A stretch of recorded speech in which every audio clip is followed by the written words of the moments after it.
برادران اسلام و برادران وطن، السلام علیکم و آداب۔ میں عبید اللہ خان اعظمی، نائب صدر آل انڈیا مسلم پرسنل لا بورڈ،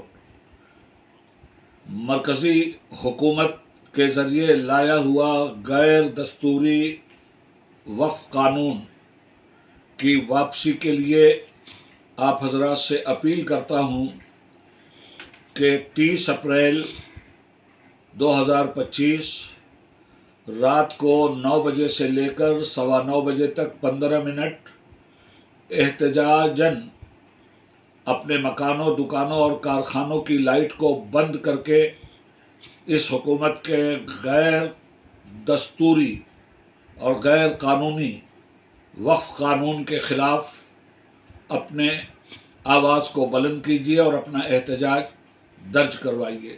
شکریہ، السلام علیکم۔